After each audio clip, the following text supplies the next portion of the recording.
Hello bakers and welcome back to Bradley's Baking Bible. Now sorry it's been so long since our last video, but I've been abroad enjoying the sunshine in Los Angeles. This time I'm back with another special inspired by Eurovision, one of the biggest music competitions in the world. If you haven't seen the show before, it features countries across Europe taking part to put on a performance of a song that could change music as you know it. 2 years ago actually we had Australia taking part, so it's not just Europe, and last year it was shown on American TV for the first time, and we even had Justin Timberlake performing live as well, which was just incredible. This year it's being held in Ukraine, so I thought it's a perfect reason to make another recipe for the Baking Bible. For the mini cakes you'll need to prepare 2 batches of our simple cake mix from Bradley's Baking Basics, so I'll leave the full link for that down below. All I've done is dye 1/2 in blue and 1/2 yellow to reflect the Ukrainian flag.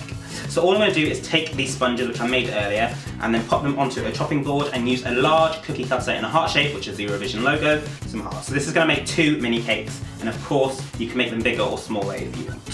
Now I've also made a batch of our simple buttercream recipe from Bradley's Baking Basics. Again, I'll leave the link for that down below. And all you're going to want to do to that is add in a couple of tablespoons of funfetti. And this is just going to represent all the colours of the different flags that are taking part in Eurovision.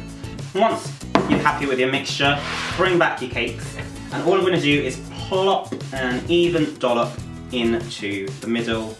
I'm not worrying too much about getting this perfectly even, but you want about 1 to 2 tablespoons of your buttercream, and just use an offset spatula to smooth that over.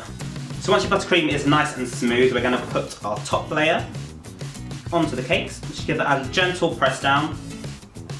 Now it's important that we crumb coat the outside, so when we do our final layer we don't get all of those crumbs messing with the top of the icing.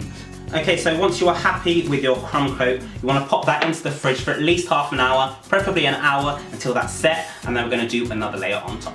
Okay, so once your first layer is set, you should be able to touch it and it'll be nice and firm and not leave your fingerprint in it. You're going to just repeat the process by putting a thicker layer this time of your buttercream on top. So once you're happy with your top layer and it's nice and smooth, you want to get that as smooth as possible. We're going to pop this into the fridge for another hour so it's completely set before we ice the top.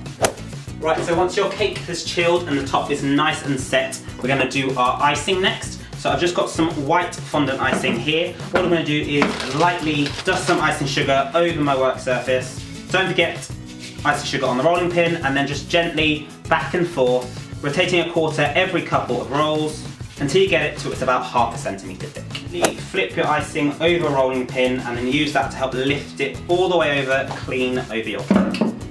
Then it's just a case of gently pushing down the top and then working your way down the sides to make sure you get a nice clean finish.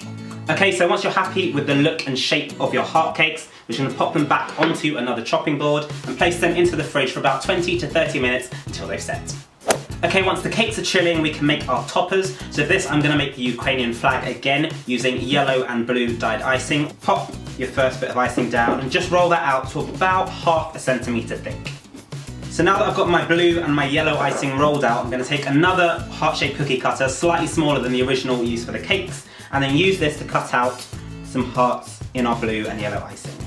Right, so once we've got that, I'm going to measure about halfway down on my cookie cutter and then just cut along the edge of our blue one there. Try and get as nice, as straight a line as possible. And then simply take your yellow icing, place that blue heart on top, and then cut into the same position. Take some hot water and just brush the tip of one side of your heart and then use that as a bit of a glue to stick them together.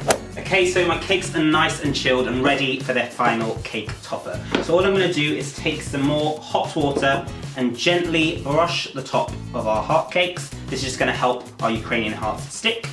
And then place the heart that we made earlier on top in the centre as much as possible.